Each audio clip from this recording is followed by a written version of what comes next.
The morning mist clung to the moorlands of Thornwick Estate like a shroud of forgotten dreams, casting an ethereal pallor over the ancient stone manor that had stood for 3 centuries as a testament to the Ashworth family's enduring power. Inside the grand estate, Lady Isabel Hartley stood before the towering windows of her temporary chamber, her reflection in the glass revealing a young woman of striking beauty, whose emerald eyes held a peculiar mixture of determination and barely concealed trepidation.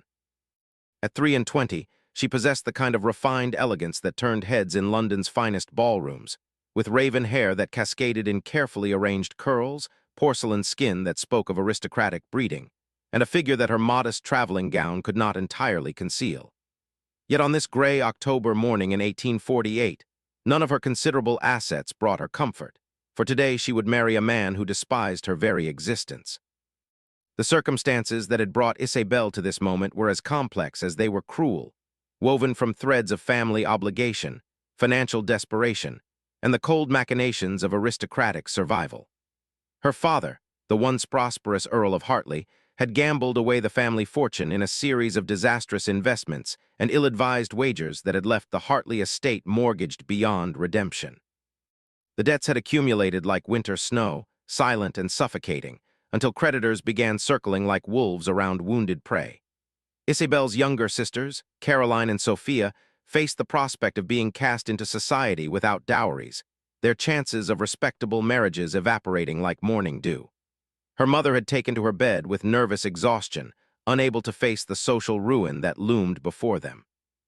It was in this atmosphere of desperation that the proposal had arrived from the Duke of Thornwick, delivered not as a romantic overture, but as a business transaction wrapped in the trappings of matrimonial propriety. Sebastian Ashworth, the 5th Duke of Thornwick, was a man whose reputation preceded him like a storm warning. At 32, he had inherited his title at the tender age of 19 when his father died in a hunting accident, leaving him to navigate the treacherous waters of aristocratic responsibility while still grieving the loss of his beloved mother to consumption the previous year. The double tragedy had transformed a once warm and promising young man into something harder, colder, more calculating. He had rebuilt the Thornwick fortune through shrewd investments in railway shares and textile manufacturing, diversifying the family's wealth beyond the traditional agricultural rents that had sustained them for generations. His business acumen was matched only by his reputation for ruthlessness in both commercial and personal dealings. Society whispered about his icy demeanor, his cutting wit that could reduce presumptuous social climbers to tears, and most significantly, his absolute hatred of the Hartley family. The origins of Sebastian's animosity toward the Hartleys stretched back to his youth, to a betrayal that had scarred him more deeply than any physical wound. 10 years earlier, when Sebastian was barely 22 and still finding his footing as the new Duke, he had fallen desperately in love with Lady Margaret Hartley, Isabel's eldest sister. Margaret had been everything Sebastian's grief-stricken heart had needed: vibrant, compassionate, seemingly genuine in her affections. He had courted her with all the earnest devotion of a young man experiencing love for the first time since his parents' deaths. He had shared his dreams, his fears, his plans for modernizing the Thornwick estates. He had opened his heart completely, something he had not done since losing his mother. The engagement had been announced with great fanfare, and Sebastian had commissioned the finest jewelers in London to create a ring worthy of his bride-to-be. But 3 weeks before the wedding, Margaret had eloped with a wealthy American industrialist, leaving behind only a brief note explaining that she could not bear to be buried in the English countryside, when the world offered so much more excitement and opportunity. The humiliation had been devastating, not merely for the public spectacle it created, but for the profound betrayal it represented. Sebastian had discovered through bitter investigation that Margaret had been conducting a clandestine correspondence with her American suitor throughout their entire engagement, using Sebastian's courtship as a cover while she arranged her true escape. Worse still, evidence suggested that Earl Hartley had been aware of his daughter's duplicity and had encouraged the engagement to Sebastian purely to maintain appearances and access to the Duke's social connections during a particularly difficult financial period for the Hartley estate. The revelation had transformed Sebastian's grief into rage, his heartbreak into a cold determination never to be made a fool again. He had withdrawn from society for nearly 2 years, immersing himself in his business ventures, and emerging as the formidable, uncompromising figure that now dominated both the commercial and social landscapes of England's aristocracy. The current marriage arrangement had been proposed not by Sebastian, but by Earl Hartley himself, driven by desperation to a gambit that bordered on madness. With creditors preparing to seize the Hartley estate and scandal threatening to destroy his family completely, the Earl had written to Sebastian with a proposal that combined audacity with calculated manipulation. He offered his second daughter, Isabel, in marriage, along with a detailed accounting of certain business documents that had come into his possession, documents that could prove embarrassing to some of Sebastian's commercial rivals if they were to become public.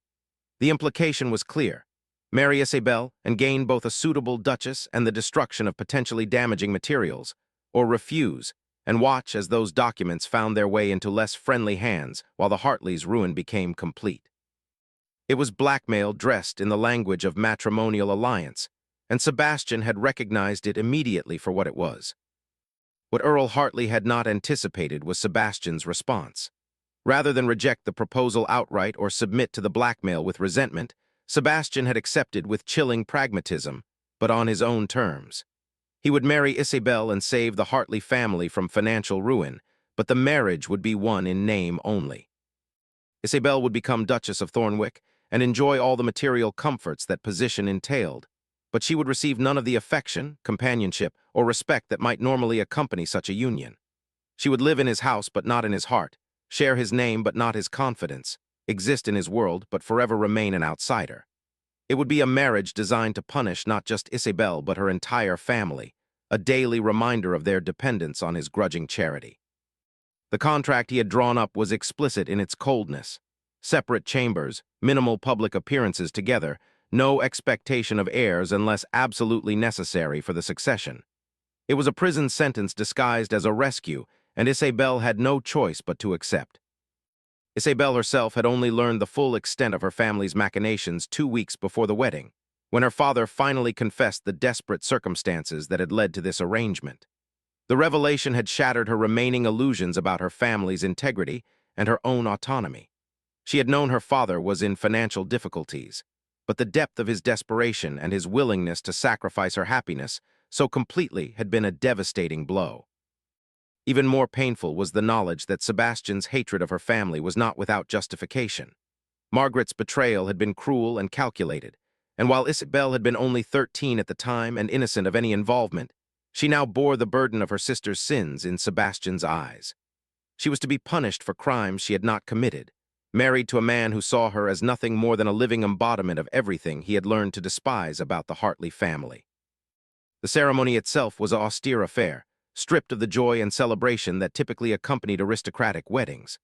Only immediate family and necessary witnesses attended, gathered in the small private chapel at Thornwick Estate rather than the grand cathedral in London where such unions were usually solemnized. Sebastian stood at the altar in impeccable formal attire, his expression carved from granite, his jaw set in a hard line that spoke of duty rather than desire. When Isabel entered on her father's arm, Sebastian's eyes briefly met hers with a coldness that sent a chill through her body despite the warmth of her heavy silk gown. There was no softening in his gaze, no acknowledgement of her beauty, no hint that he saw her as anything other than an obligation to be endured. The vows were spoken in voices devoid of emotion, legal formalities rather than heartfelt promises. When Sebastian placed the ring on her finger, his touch was perfunctory, lasting no longer than strictly necessary. The kiss that sealed their union was barely a brush of lips, over almost before it began, more insult than intimacy. The wedding breakfast that followed was a torture of stilted conversation and heavy silences. Earl Hartley attempted jovial remarks that fell flat in the oppressive atmosphere. Isabel's mother dabbed at tears that might have been relief, grief, or shame. Her younger sisters watched with wide eyes, uncertain whether to congratulate or console their newly married sister. Sebastian sat at the head of the table, consuming his meal with methodical precision while contributing nothing to the conversation beyond monosyllabic responses when directly addressed. He did not look at his new wife, did not acknowledge her presence except when social convention absolutely demanded it. When the meal concluded, he rose without ceremony and informed the gathered company that he had pressing business matters requiring his attention in London and would be departing within the hour. He would return to Thornwick in a fortnight, he announced, by which time he expected Isabel to have settled into her new quarters and learned the household routines. Then he simply walked away, leaving his bride sitting at the breakfast table on their wedding day, abandoned before the marriage had even truly begun. Isabel's first weeks at Thornwick Estate passed in a peculiar isolation that was perhaps worse than outright hostility. The servants, taking their cues from their master's coldness, treated her with formal correctness but no warmth. Mrs. Blackwood, the stern housekeeper who had served the Ashworth family for 30 years, showed Isabel to her chambers, a suite of rooms in the East Wing that were beautiful but clearly chosen for their distance from Sebastian's own apartments in the West Wing. The rooms were well appointed with fine furniture, expensive fabrics, and artwork that spoke of wealth if not warmth. Everything was perfect in its arrangement and utterly impersonal, like a luxurious hotel rather than a home. Mrs. Blackwood explained the household schedules with mechanical efficiency, informing Isabel that the Duke typically breakfasted at 7, worked in his study until noon, rode his horses in the afternoon, and dined at 8 when in residence. The Duchess was welcome to dine separately in her chambers if she preferred, an option that Mrs. Blackwood's tone suggested would be most convenient for everyone. The estate itself was magnificent, sprawling across hundreds of acres of Yorkshire moorland with gardens that must have been spectacular in summer, now fading into autumn dormancy. The house was a masterpiece of Georgian architecture, all perfect proportions and classical symmetry, filled with centuries of accumulated treasures and the portraits of Sebastian's ancestors staring down from every wall. Isabel spent hours walking the long galleries, studying those painted faces, searching for some clue to understanding the man she had married. She found Sebastian's parents in the Great Hall, captured in oils when they were young and clearly happy, his father's hand resting affectionately on his mother's shoulder, both of them gazing at the viewer with confident contentment. In another portrait, a young Sebastian stood between them, perhaps 10 years old, his face still soft with childhood innocence, his eyes bright with uncomplicated joy. The contrast between that laughing boy and the cold man she had married was heartbreaking in its completeness. Sebastian returned to Thornwick exactly when he had promised, arriving late on a rainy evening 2 weeks after their wedding. Isabel heard the commotion of his arrival from her chamber where she had been reading, the sound of horses and carriage, the servants' voices raised in greeting, the heavy footsteps in the hall below. She waited, uncertain whether she should go down to greet him or remain where she was. The decision was made for her when no summons came. Dinner that evening was served in the formal dining room, a vast space designed to accommodate dozens of guests, but now occupied only by 2 people seated at opposite ends of a table so long they might as well have been in different rooms. Sebastian ate in silence, not acknowledging Isabel's presence beyond a curt nod when he first entered. She attempted conversation twice, inquiring politely about his journey and his business in London, but his responses were so brief and cold that she soon fell silent, focusing on her plate while humiliation burned in her cheeks. The pattern established itself quickly and proved remarkably consistent. Sebastian maintained a schedule that minimized their interactions to the barest necessities of appearing as a married couple to the outside world. He spent most days in his study or out on the estate, managing his various business interests with the same ruthless efficiency that had built his fortune. Isabel was left to fill her days as best she could, exploring the vast library, walking the grounds when weather permitted, and slowly learning the rhythms of the household. The servants remained formally polite but distant, clearly unwilling to develop any attachment to a mistress their master so obviously disdained. Isabel found herself living in a kind of luxurious limbo, provided with every material comfort but starved of human connection and purpose. It was during one of her explorations of the library that Isabel made a discovery that would prove significant in understanding her enigmatic husband. Hidden behind a row of dusty agricultural treatises on a high shelf, she found a collection of leather-bound journals, their pages filled with Sebastian's distinctive angular handwriting. The dates ranged from his teenage years through his early 20s, ending abruptly around the time of Margaret's betrayal. Isabel knew she should not read them, that this was an invasion of privacy, yet she found herself unable to resist the opportunity to glimpse the man Sebastian had been before life had hardened him. What she found in those pages broke her heart even as it illuminated the source of his current coldness. The young Sebastian who emerged from those journals was nothing like the man she had married. He had been thoughtful and idealistic, passionate about improving the conditions of his tenants, excited about new agricultural techniques that could increase yields while reducing labor. He had written poetry, awkward adolescent verses that revealed a romantic soul struggling to express deep feelings. He had grieved his parents with raw honesty, pouring his loss onto the pages in passages that brought tears to Isabel's eyes. And he had loved Margaret with devastating completeness, describing his feelings with an openness that made his subsequent betrayal all the more cruel. The final entry, written 3 days after Margaret's elopement, was barely legible, the words scratched into the paper with such force that the pen had torn through in places. In it, Sebastian had sworn never to be vulnerable again, never to trust the protestations of love or loyalty, never to allow his heart to overrule his head. He had declared his intention to become as hard and calculating as the world had proven itself to be, to view all relationships as transactions and all emotions as weaknesses to be conquered. Reading those journals gave Isabel a new perspective on her impossible situation. Sebastian's cruelty was not arbitrary or innate. It was armor forged in the fires of profound loss and betrayal. The warm, hopeful young man still existed somewhere beneath the cold exterior, buried but perhaps not entirely dead. This realization planted a seed in Isabel's mind, a dangerous and perhaps foolish idea that grew despite all reason. What if she could reach that buried warmth? What if, instead of accepting the loveless marriage Sebastian had designed as her punishment, she fought to transform it into something real? It would be the work of months or years, requiring patience, strategy, and a willingness to endure continued rejection. But Isabel found that she preferred the prospect of fighting for a real marriage, however unlikely success might be, to the certainty of slow death through emotional starvation that her current situation promised. Her campaign began subtly, with small gestures that Sebastian could not openly object to without appearing churlish.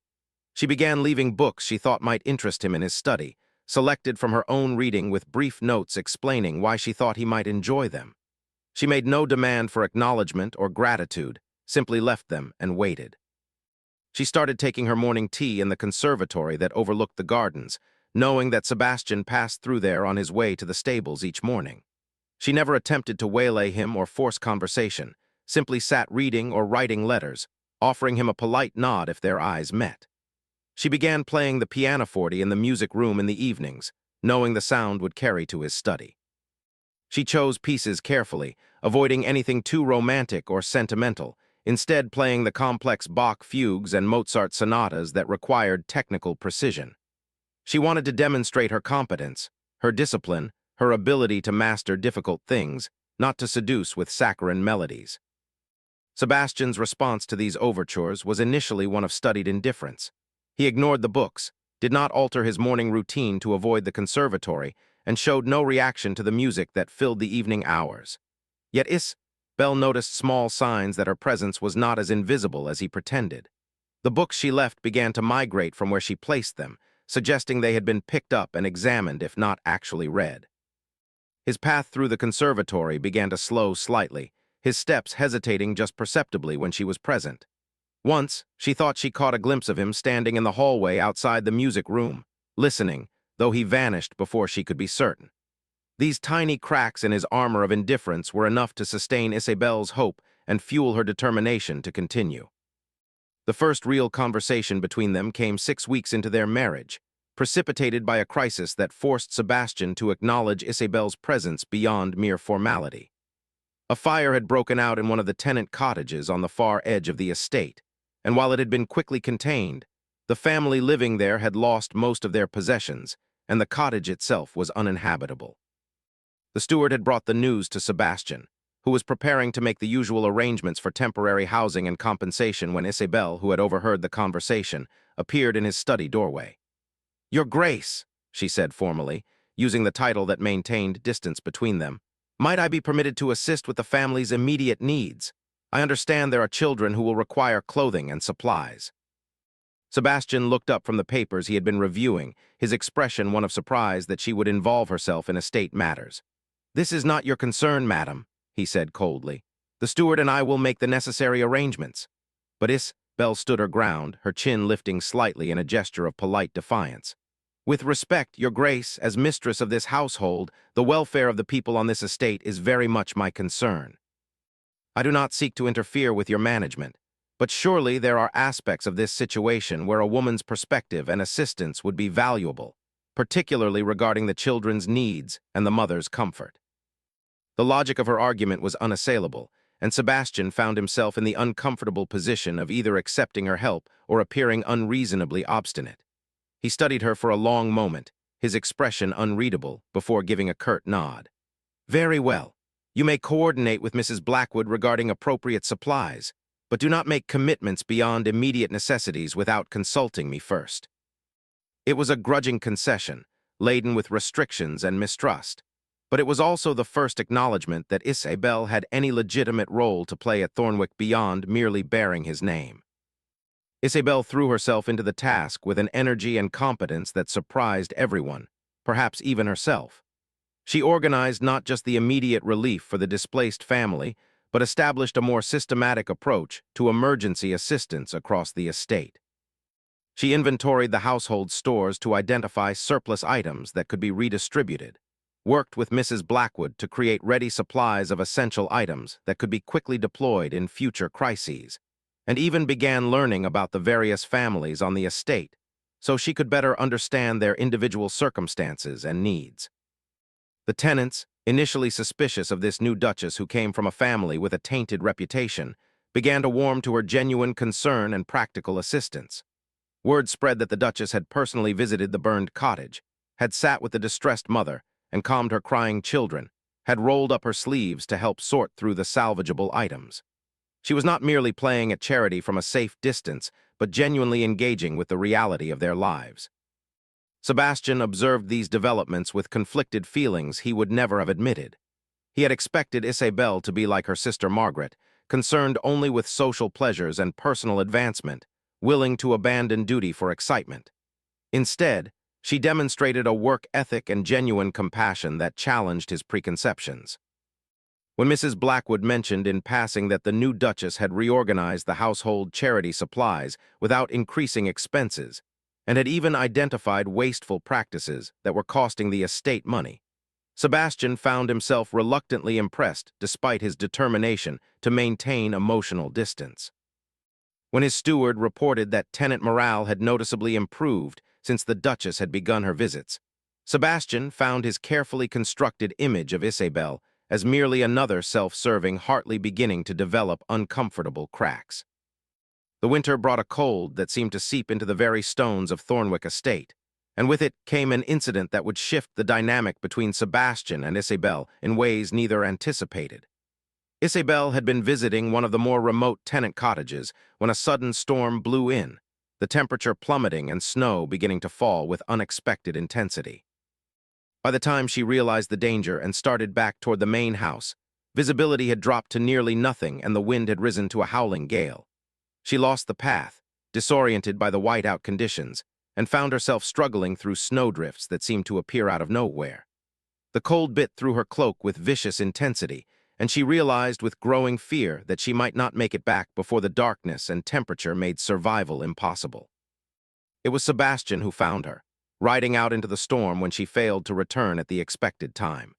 He had dismissed the worried servant's concerns initially, irritated that Isabel had ventured out in uncertain weather, but as the storm worsened and she still did not appear, something he refused to name as fear began to gnaw at his carefully maintained indifference.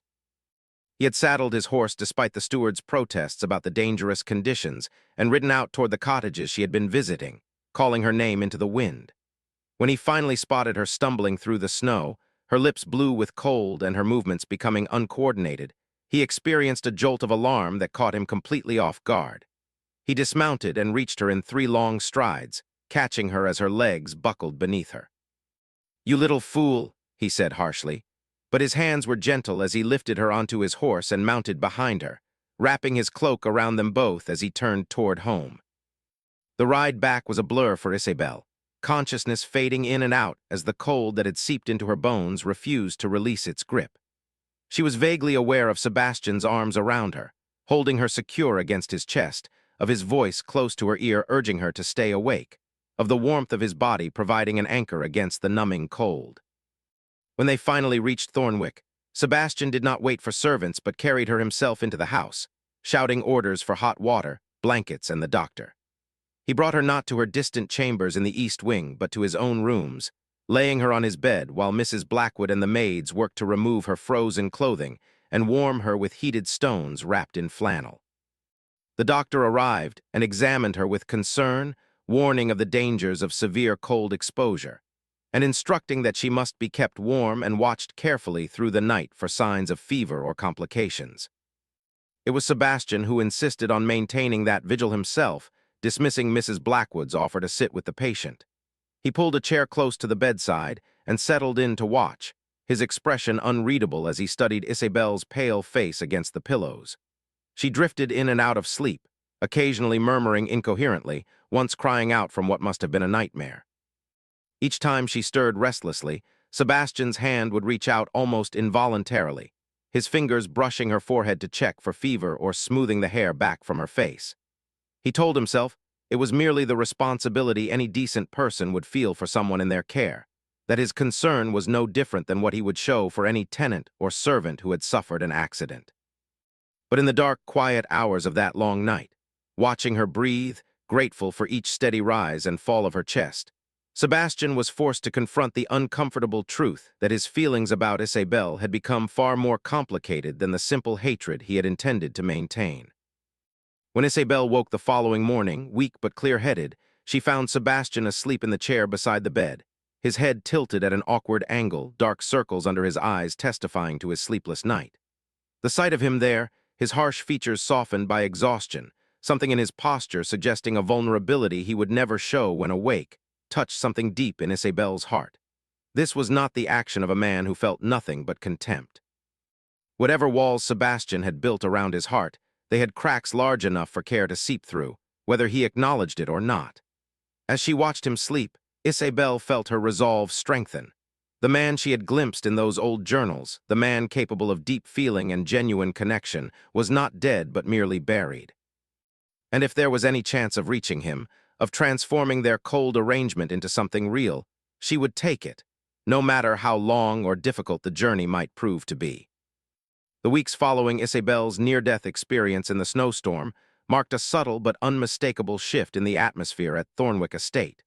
Sebastian did not suddenly transform into an affectionate husband, nor did he abandon the emotional distance he had so carefully cultivated, but something fundamental had changed in the way he regarded his unwanted wife. He no longer avoided the conservatory when she took her morning tea there, and occasionally he would pause to exchange a few words about the weather or some matter of estate business. His responses remained brief and his manner still formal, but the cutting edge of hostility that had previously characterized every interaction had been blunted. Isabel recognized these small changes for the significant victories they represented and continued her patient campaign to breach his defenses, understanding that Sebastian's surrender would come in inches rather than miles, each hard-won concession a testament to how thoroughly he had armored his heart against further wounds.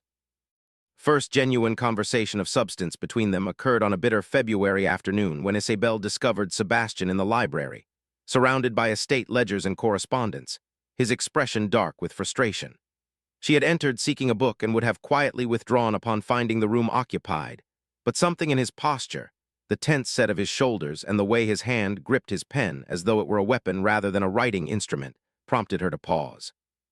"Forgive the intrusion, Your Grace," she said softly, "but you appear troubled. Is there anything I might do to assist?"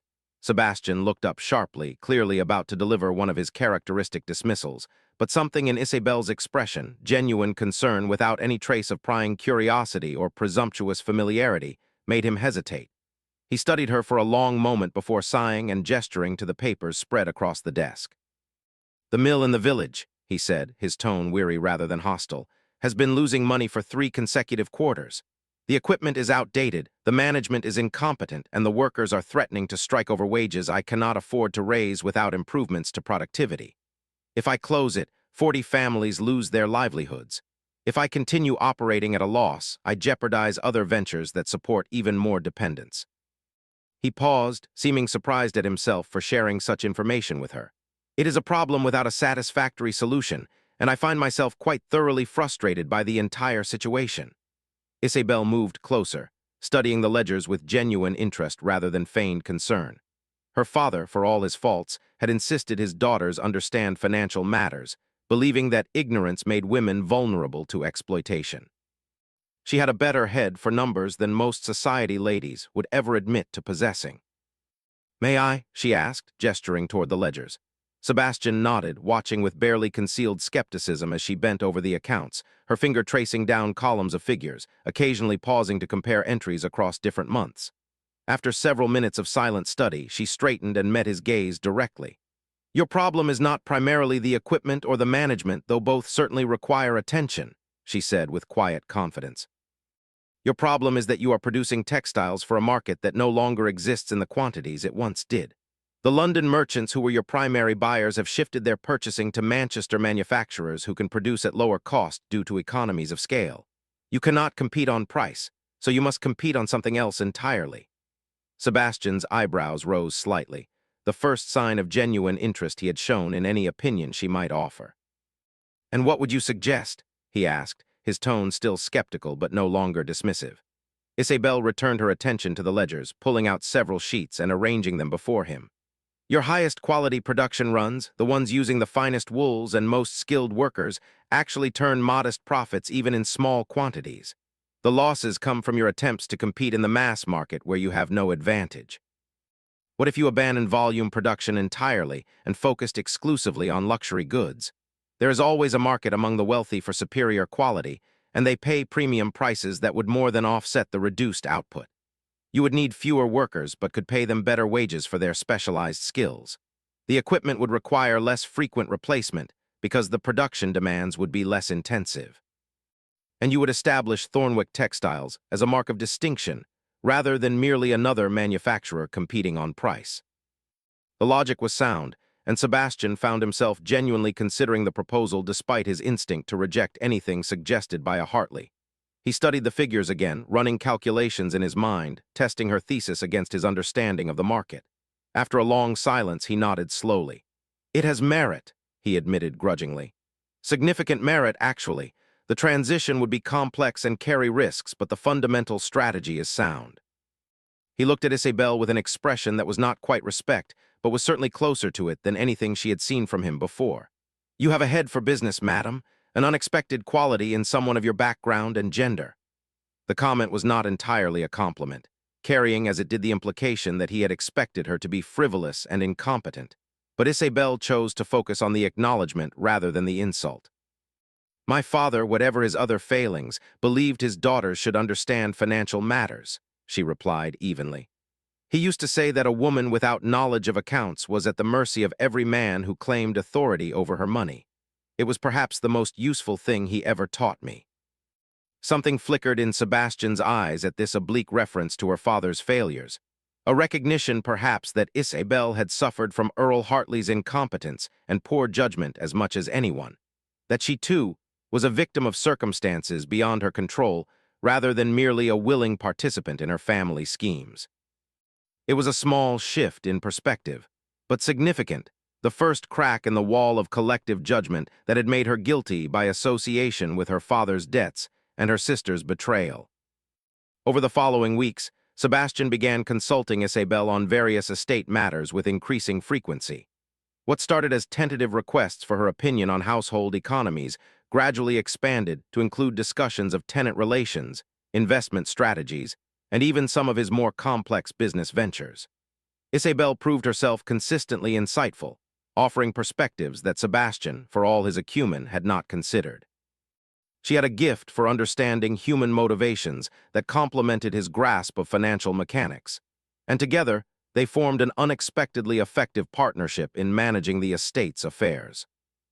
The servants began to notice the change, whispering among themselves about the long conversations in the library, the way the Duke's expression softened almost imperceptibly when the Duchess entered a room, the fact that he had begun taking some of his meals with her rather than maintaining their previous arrangement of dining separately. Mrs. Blackwood, who had served the Ashworth family long enough to remember Sebastian as a happy child before tragedy and betrayal had hardened him, watched these developments with cautious optimism. She had been deeply opposed to the marriage initially, sharing her master's view that no good could come from any alliance with the treacherous Hartley family. But Lady Isabel had won her over through consistent kindness to the servants, genuine concern for the tenants, and a work ethic that put many born to privilege to shame. The Duchess rose early and retired late, filled her days with productive activity rather than idle pleasure, and treated everyone from the highest-ranking servants to the lowliest scullery maid with the same respectful courtesy. More importantly, Mrs. Blackwood had observed how Lady Isabel looked at the Duke when she thought no one was watching, with an expression that combined longing, determination, and a tenderness that suggested her feelings had developed well beyond duty or gratitude for rescue from her family's financial ruin. The housekeeper had seen too many marriages among the aristocracy that were mere business arrangements, unions of property and position, where the parties involved maintained separate lives and sought their pleasures elsewhere. She had hoped for better for Sebastian, had grieved when Lady Margaret's betrayal had seemingly destroyed his capacity for trust and affection. Now, watching Lady Isabel's patient campaign to reach the warm heart she seemed convinced still existed beneath her husband's cold exterior, Mrs. Blackwood found herself hoping that perhaps this marriage forced upon them both by circumstance and necessity might yet become something real. She began subtly facilitating their interactions, ensuring that household matters requiring the Duchess's attention happened to coincide with times when the Duke was available to consult, arranging for them to be served tea together in the library during their work sessions, finding excuses to assign tasks that would require their collaboration. Spring arrived at Thornwick with a suddenness that seemed to mirror the thawing of Sebastian's rigid emotional control. The moorlands transformed from bleak brown expanses to carpets of purple heather and golden gorse, while the estate gardens burst into riots of color as bulbs planted generations ago faithfully renewed their annual display. Isabel spent increasing amounts of time outdoors, supervising the gardeners in restoring sections that had been neglected during the years when Sebastian lived alone with no lady of the house to take interest in such matters. She consulted with the head gardener about her vision for expanding the kitchen gardens to provide more fresh produce for both the main house and the tenant families, and she began planning a new rose garden in an area that currently lay fallow but received excellent sunlight and had good drainage. It was in the gardens that Sebastian began to see Isabel as something other than a Hartley, other than an obligation or a connection to past betrayals. He would watch her from the library windows, observing as she worked alongside the gardeners rather than merely issuing instructions from a distance, her hands dirty from handling soil and seedlings, her face flushed with exertion and pleasure in the work. There was something deeply appealing about her unself-conscious engagement with the task, the way she laughed when one of the younger gardeners made a joke, the careful attention she paid to the head gardener's explanations of soil composition and seasonal planting schedules. She was not performing for an audience or attempting to impress anyone with aristocratic condescension masquerading as interest in rural pursuits. She genuinely loved the work, found authentic satisfaction in the creative and nurturing aspects of gardening, and the realization awakened something in Sebastian that he had thought long dead. One particularly fine afternoon in late April, Sebastian surprised both Isabel and himself by abandoning the correspondence he had been working on and going out to the garden where she was overseeing the planting of the new rose garden. She looked up at his approach, surprise and pleasure flickering across her features before she schooled them back to neutral politeness. "Your Grace," she greeted him, pulling off her gardening gloves. "Did you need something?" Sebastian found himself momentarily at a loss, having acted on impulse rather than conscious decision. "I found myself curious about your progress here," he said, the excuse transparent even to his own ears. "You have been dedicating considerable time to this project." Isabel's smile was tentative but genuine as she gestured around the partially prepared beds. "I hope you do not object to the undertaking. I know I should have sought your permission before beginning such an extensive renovation, but I wanted to surprise you with the results." "I do not object," Sebastian replied, walking along the marked boundaries of the new garden, noting the careful planning evident in the layout. "This area has been wasted for years. My mother kept extensive gardens, but after her death, my father lost interest in maintaining them, and I never thought to restore what had been lost." He paused by a particularly large bare patch that Isabel had clearly designated for something significant. "What is planned for here?" Isabel moved to stand beside him, and Sebastian was suddenly acutely aware of her proximity, the light scent of lavender that clung to her despite the dirt smudging her dress. the way the afternoon sunlight caught golden highlights in her dark hair. "Hybrid roses," she answered, her enthusiasm evident in her voice. "I have been corresponding with a renowned horticulturist in France who has developed new varieties with exceptional color and fragrance. He has agreed to send cuttings that should arrive within the month. I thought to create a centerpiece here that would bloom throughout the summer and into autumn." "My mother had a rose garden," Sebastian said quietly, the words emerging without his conscious intention to share such a personal memory. "It was her particular pride. She spent hours there, especially after my father died. I think it was the only place she found peace in those last difficult months." He fell silent, lost in recollection, and Isabel instinctively understood that this was a rare and precious moment of vulnerability, a crack in the armor that she must handle with utmost care. "I would be honored to create something that might serve as a tribute to her memory," she said softly. "If you would share with me what varieties she particularly loved, I could incorporate them into the design." Sebastian looked at her, something shifting in his gray eyes, a softening of the hard edges that usually characterized his expression. "She loved the white roses, old varieties that my grandmother had planted. They had a particular fragrance, light but distinctive. Most of them died in the harsh winter of the year she passed, and I never thought to replace them. Then we shall find cuttings of the oldest white rose varieties," Isabel promised, "and we shall plant them in a place of honor so that something of her beauty and grace lives on in this garden." The sincerity in her voice, the genuine reverence with which she spoke of a woman she had never met, touched something deep in Sebastian's carefully guarded heart. For the first time since Margaret's betrayal, he found himself wanting to share more of himself, to let someone past the barriers he had constructed so carefully. "Would you walk with me?" he asked, offering his arm with a formality that was somehow also intimate. "There are other gardens I could show you, places my mother loved that have been neglected but might be restored with your obvious talent and dedication." Isabel placed her hand on his arm, feeling the solid strength beneath the fine fabric of his coat, and allowed him to guide her along the garden paths toward areas she had not yet explored. As they walked, Sebastian began to speak of his childhood, of his parents and the happiness that had once filled Thornwick before death and betrayal had cast their long shadows. He told her of his mother's kindness, how she had insisted that the tenant children receive education alongside his own, how she had personally tended the sick during an outbreak of influenza that had swept through the village, risking her own health to provide comfort and care. He spoke of his father's integrity, the way he had managed the estate with fairness and wisdom, earning the loyalty and respect of everyone who depended on Thornwick for their livelihoods. These stories painted a picture of the loving family that had shaped the young Sebastian, helping Isabel understand what he had lost and why those losses had affected him so profoundly. She listened without interrupting, sensing that he needed to speak these memories aloud, to share the burden of loss with someone who would honor rather than exploit that vulnerability. They reached a secluded corner of the estate where a small chapel stood, its stone walls covered in climbing roses that had grown wild without tending, their blooms scattered and sparse but still beautiful in their untamed state. "My parents are buried here," Sebastian said, his voice thick with emotion he was struggling to control. "I have not visited since the day we laid my mother to rest. I could not bear to see the neglect, to be reminded of everything that was lost."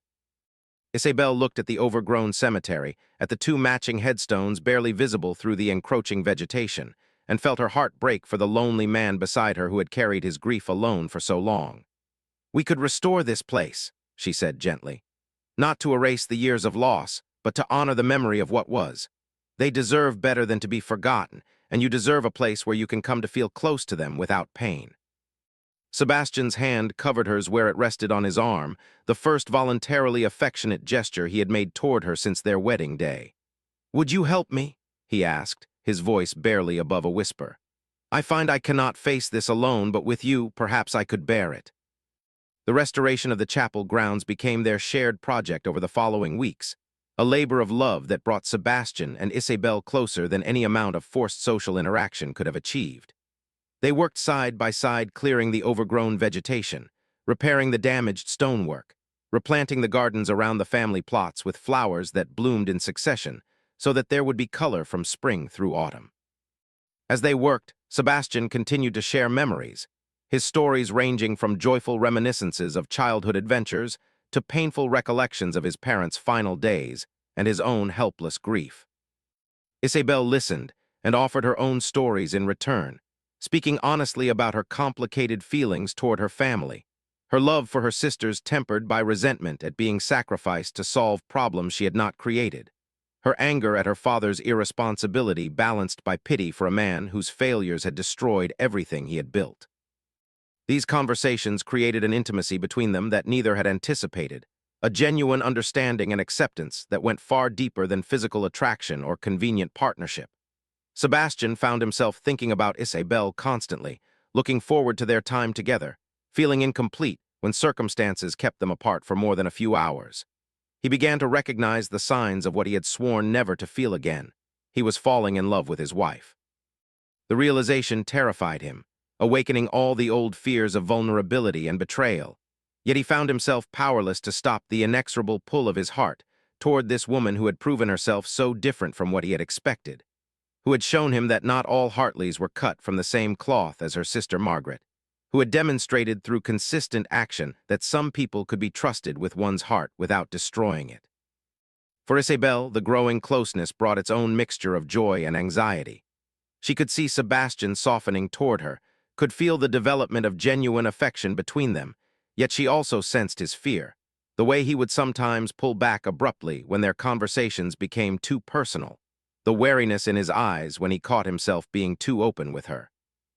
She understood that his trust had been broken so completely that giving it again required tremendous courage, and she tried to be patient with his advances and retreats, the 2 steps forward and 1 step back that characterized their progress toward real intimacy.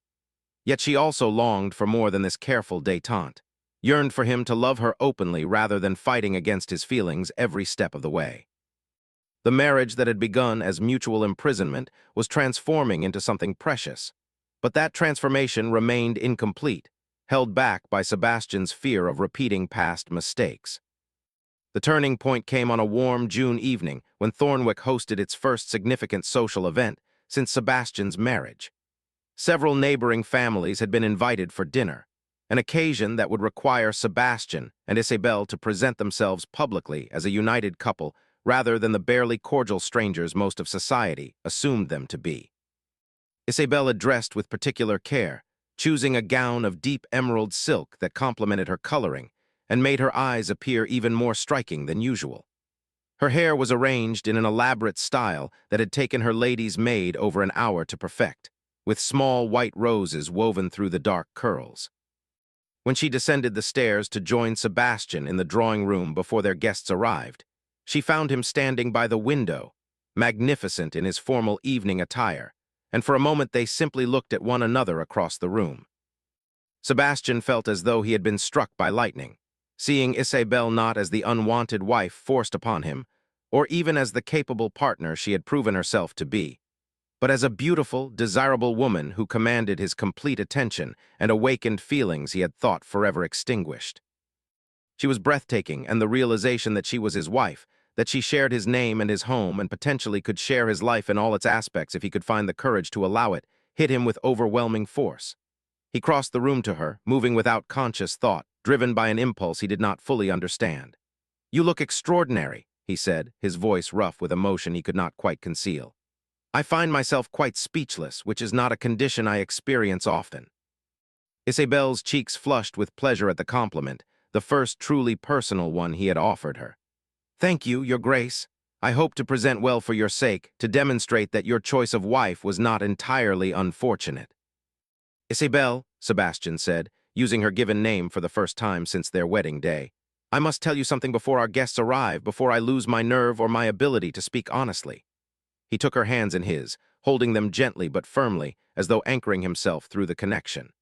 "These past months, you have shown me that my assumptions about you were wrong, that my judgment was clouded by old grievances that had nothing to do with you personally.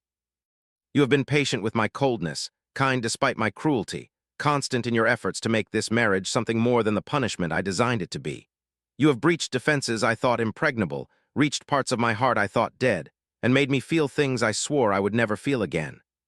He paused, struggling with the final admission, the words that would make him vulnerable in ways he had avoided for a decade.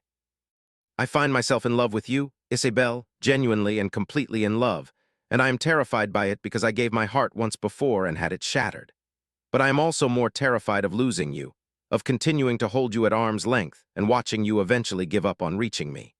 So I am asking, perhaps foolishly, perhaps too late, if there is any possibility that you might feel even a fraction of what I feel for you."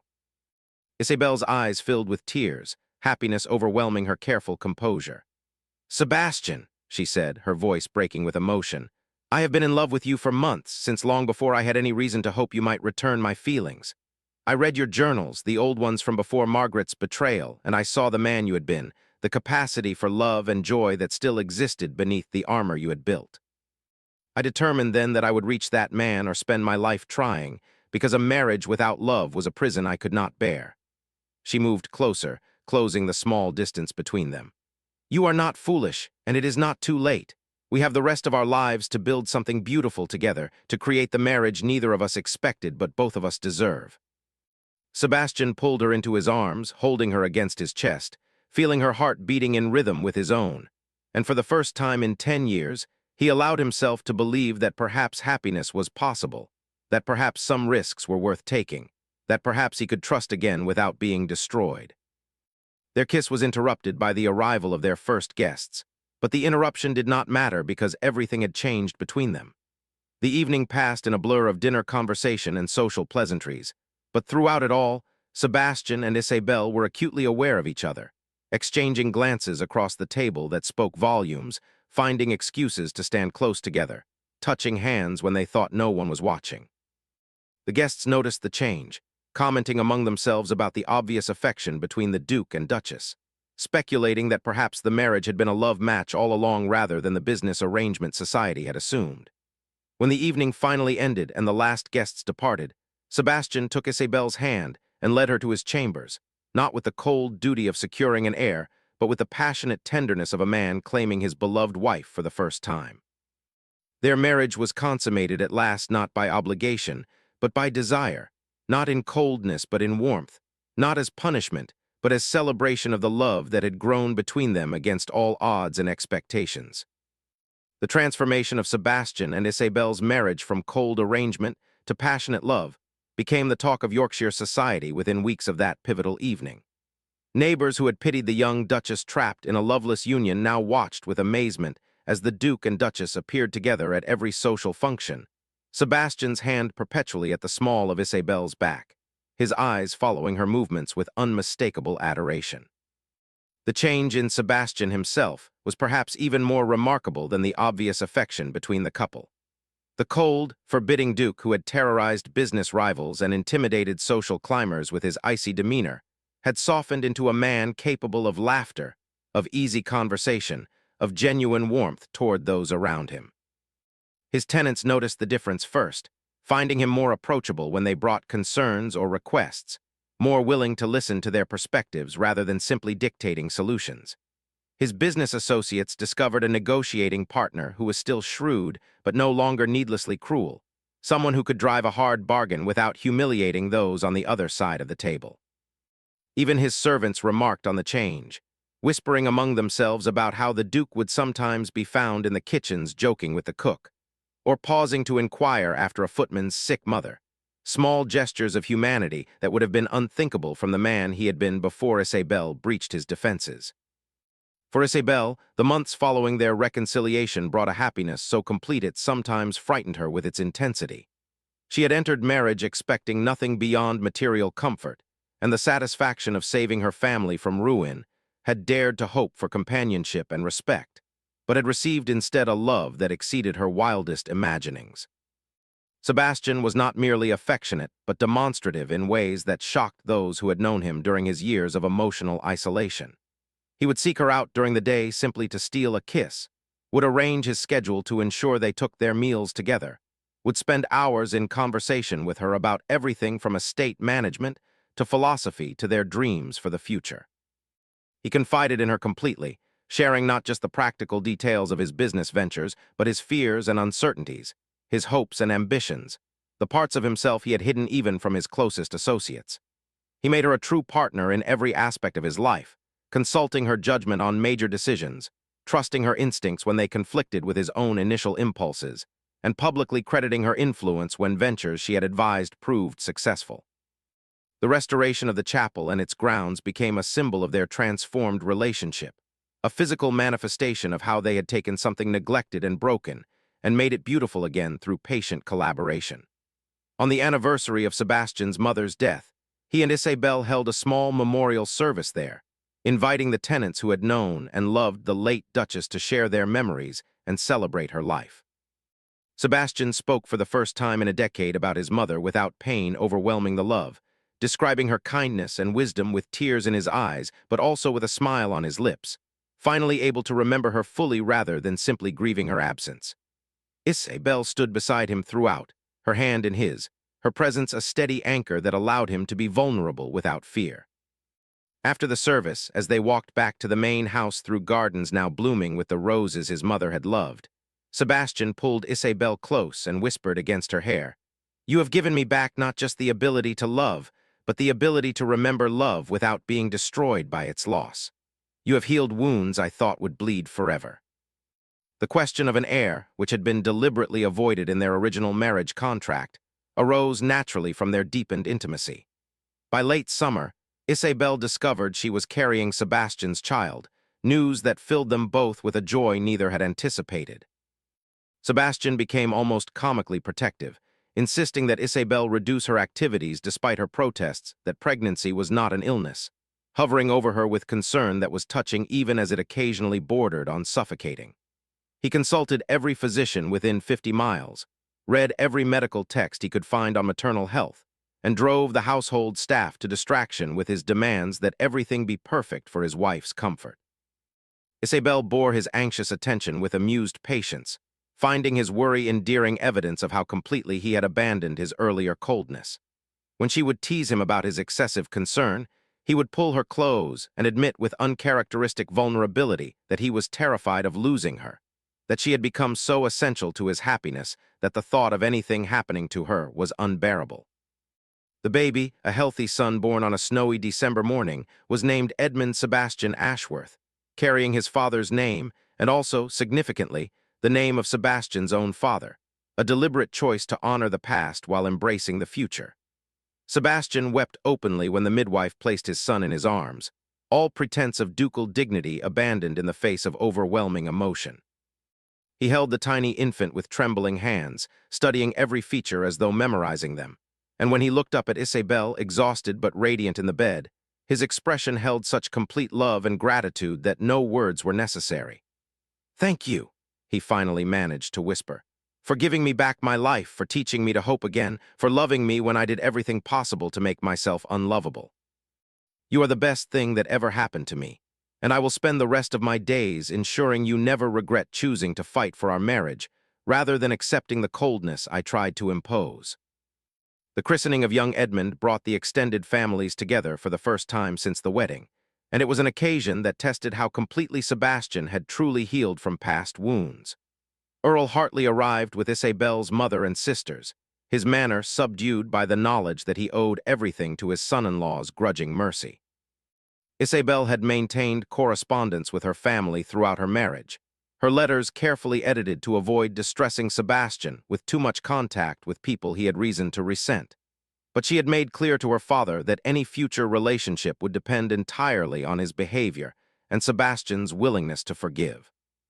The Earl had written a lengthy letter to Sebastian months earlier, apologizing for the blackmail attempt that had precipitated the marriage arrangement, acknowledging his failures as both father and gentleman, and expressing genuine gratitude for the generosity Sebastian had shown in not only saving the Hartley family from ruin, but treating Isabel with far more consideration than the circumstances of their union might have suggested he owed her. Sebastian had struggled with his response to that letter, his first impulse being to ignore it entirely or send a coldly formal acknowledgement that maintained maximum distance. But Isabel had gently pointed out that holding onto resentment served no purpose beyond keeping him chained to the past. That forgiveness was not about declaring past wrongs acceptable, but about freeing oneself from the burden of carrying them forward.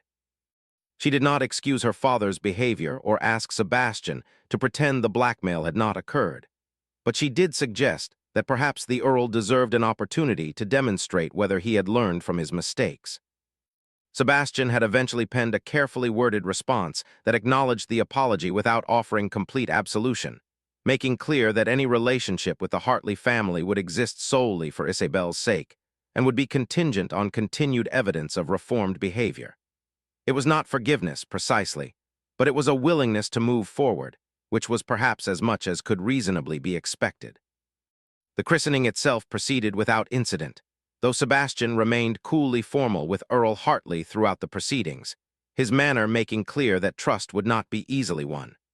With Isabel's mother and sisters, however, he was considerably warmer, recognizing that they had been victims of the Earl's poor judgment rather than perpetrators of wrongdoing.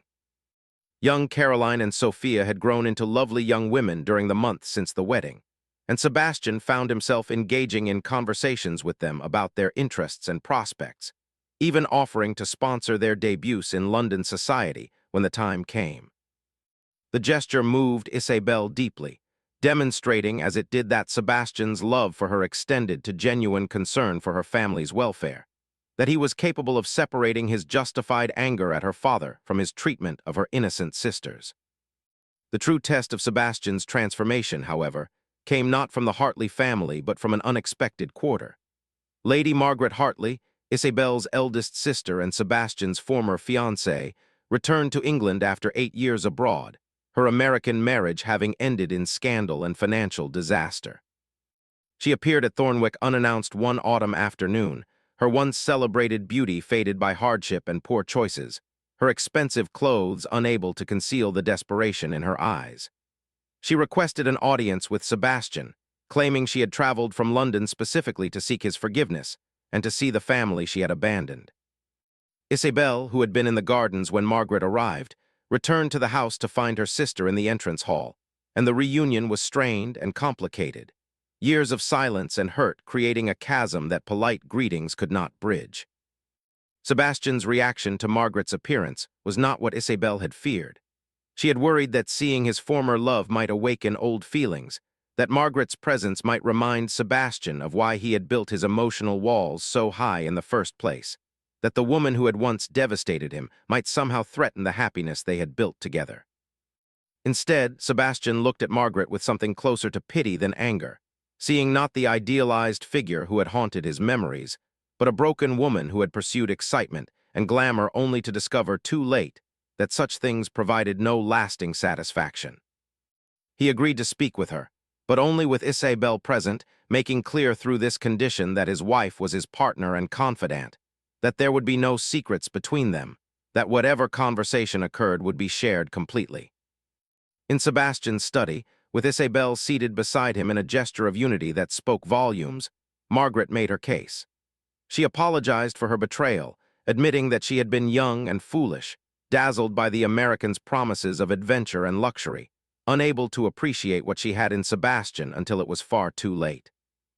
Her marriage had been a disaster from the start, her husband proving to be a fortune hunter who had exaggerated his wealth and squandered what resources he did possess on failed speculations and expensive mistresses. When his debts had finally overwhelmed him, he had fled to California, leaving Margaret to face creditors and social ostracism alone. She had returned to England hoping to rebuild some kind of life, to reconnect with family, and to make amends for past mistakes. She was not asking for money or material assistance. She claimed merely the possibility of forgiveness, the chance to prove she was not the selfish girl who had broken an engagement for the promise of excitement. Sebastian listened to this confession with an expression Isabel could not quite read, his face revealing nothing of his thoughts until Margaret had finished speaking. The silence that followed her plea stretched uncomfortably, and Isabel found herself holding her breath, uncertain what Sebastian would say, how he would respond to this ghost from his past appearing and asking for absolution. Finally, Sebastian leaned back in his chair and regarded Margaret with an expression that combined sadness and wisdom. "Lady Margaret," he said, his voice calm and measured, "I appreciate your apology, and I believe you are sincere in your regrets. I can see that life has taught you difficult lessons, and I take no pleasure in your suffering. But I must be honest with you. The forgiveness you seek is complicated by the fact that your betrayal, while painful at the time, ultimately led me to a happiness I might never have found otherwise." He reached for Isabel's hand, holding it firmly as he continued. "If you had not broken our engagement, I would not have become the man who eventually married Isabel. I would not have experienced the transformation that her love has worked in my life. I would not be the father of a son who represents hope rather than merely duty. In a strange way, your betrayal was a gift, though I assure you it did not feel like one at the time." He paused, gathering his thoughts. "I can forgive you, Margaret, not because what you did was acceptable, but because I no longer need to carry resentment toward you. It serves no purpose and dishonors the happiness I have found. But forgiveness is not the same as restoration of friendship or trust. You will always be Isabel's sister, and for her sake, I will treat you with courtesy when our paths cross. But we will never be more than polite strangers, and you should not hope for more than that." Margaret's face crumpled at these words, tears streaming down her cheeks as she nodded understanding. "That is more than I deserve," she whispered. "Thank you for your honesty and your kindness. I will not impose further on your generosity." She turned to Isabel, reaching out a tentative hand. "Can you forgive me as well, for leaving you to deal with father's disasters, for abandoning the family, for being such a poor example of what a sister should be?" Isabel felt torn between the resentment she had carried for years and the pity she felt seeing her once proud sister so diminished by her choices. She looked at Sebastian, drawing strength from his presence, and finally nodded slowly. "I can forgive you, Margaret, though like Sebastian, I cannot pretend that forgiveness means everything returns to how it was. You are my sister, and I will help you rebuild your life if you truly wish to change. But trust must be earned again, and that will take time." The resolution with Margaret proved to be a turning point not just for Sebastian's relationship with the past, but for the entire Hartley family. Over the following months, Margaret settled in a small cottage on the Thornwick estate, accepting work managing the household accounts for the tenant families and slowly rebuilding her reputation through consistent demonstration of reformed character. She developed a particularly close relationship with young Edmund, finding in her nephew a chance to exercise the nurturing instincts she had never had the opportunity to develop with children of her own. The arrangement was not without awkwardness, but it represented Sebastian's complete victory over the bitterness that had once consumed him, his ability to act from generosity rather than grudge, to see people as capable of change rather than forever defined by their worst moments. As seasons turned and years passed, the love between Sebastian and Isabel deepened into something that transcended romance, becoming instead a partnership so complete that neither could imagine existence without the other. They added 2 more children to their family, a daughter named Catherine for Sebastian's mother and another son named William. The children grew up surrounded by the love their parents showed each other, learning through daily example that marriage could be a source of joy rather than mere duty, that affection and respect were not incompatible with passion, that true partnership meant supporting each other through challenges rather than competing or keeping score. Sebastian proved to be a devoted father, involved in his children's lives in ways unusual for men of his class, reading to them before bed, teaching them to ride, answering their endless questions with patience and genuine interest. Thornwick Estate itself flourished under their joint stewardship, becoming known throughout England as a model of progressive estate management that balanced profitability with genuine concern for tenant welfare.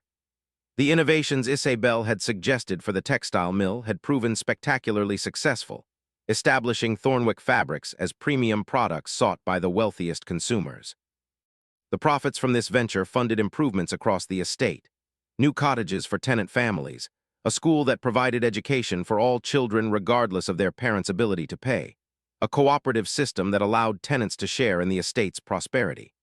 Sebastian and Isabel became known not just for their wealth, but for their integrity and compassion, setting a standard that other aristocratic families struggled to match. In the privacy of their chambers on quiet evenings, Sebastian would sometimes reflect on the journey that had brought them to such happiness. "I fought so hard against loving you," he would say, pulling Isabel close against his chest. "I was so determined to punish you for your family's sins, to keep my heart locked away where it could never be hurt again. Thank God you were stubborn enough to refuse the cold marriage I tried to impose, patient enough to wait for me to realize what a fool I was being." Isabel would smile against his shoulder, remembering those difficult early months when his every word had been designed to wound, when she had wondered if her determination to reach him was merely stubborn pride rather than genuine possibility. "I saw the man you had been in those old journals," she would remind him. "I knew that warmth still existed beneath the ice, and I decided that man was worth fighting for, even if the fight took years." "It did not take years," Sebastian would counter, pressing a kiss to her hair. "It took you being exactly who you are, intelligent enough to engage my mind, compassionate enough to heal my heart, stubborn enough to refuse to give up on me even when I gave you every reason to do so. You did not just win my love, Isabel. You transformed me into someone capable of giving love again, someone who could trust without terror, someone who could be vulnerable without feeling destroyed. That is a far greater gift than merely being loved in return. These conversations would end as they always did, with Sebastian pulling Isabel into his arms and demonstrating through touch what words could never fully convey. That she was not just loved but cherished, not just desired but essential, not just accepted but celebrated. On their 10th wedding anniversary, Sebastian commissioned a portrait of their family, wanting to capture the happiness they had built together before the children grew and time changed everything. The portrait showed Sebastian and Isabel seated together, his hand resting possessively on her shoulder, her hand covering his, while their children surrounded them in various poses of barely contained energy. The painter had captured something precious in Sebastian's expression, the softness that only appeared when he looked at his wife and children, the contentment of a man who had found his way home after years of wandering in emotional wilderness. When the portrait was unveiled, Isabel studied it for a long moment before turning to Sebastian with tears in her eyes. "This is what I saw that first night," she said softly, "when you were sleeping in the chair after I nearly froze in the storm. Beneath all that anger and pain, I glimpsed this man, the one capable of such love. I am so grateful you let me reach him."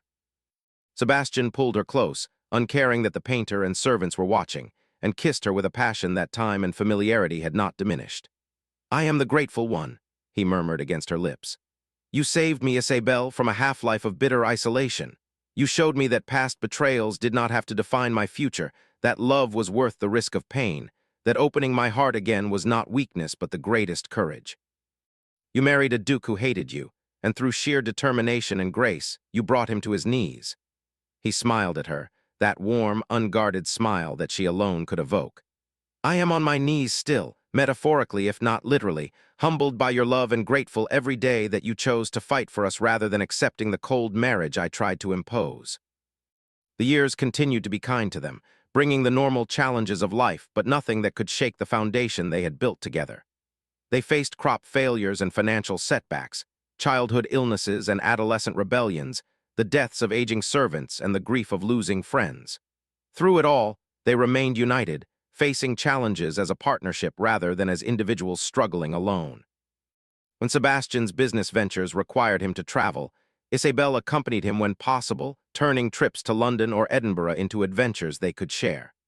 When Isabel's charitable work demanded her attention, Sebastian supported her efforts not just financially but practically, using his influence to advance causes she believed in, lending his name to petitions and proposals he might once have dismissed as impractical idealism.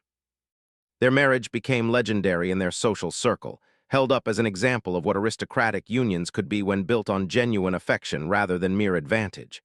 Young couples would seek their advice, asking how they had managed to create such obvious happiness. Sebastian's answer was always the same: marry someone who challenges you, who refuses to accept less than your best self, who loves you enough to fight for you even when you are fighting against them. And when you find that person, have the courage to surrender your defenses and trust them completely. Isabel's advice complemented his. Choose someone whose character you respect even when you disagree with their opinions. Love is not just feeling but decision, the daily choice to honor your commitment even when emotions fluctuate, and never stop courting each other.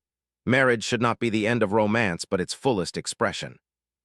As they entered their later years, their children grown and beginning families of their own, Sebastian and Isabel found their love evolving once again, becoming something quieter but no less profound.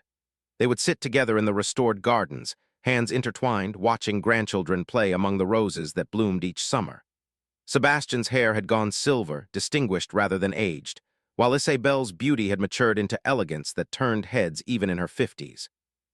They remained active in estate management, though increasingly they delegated responsibilities to Edmund, their eldest son, preparing him for the day when he would inherit the dukedom.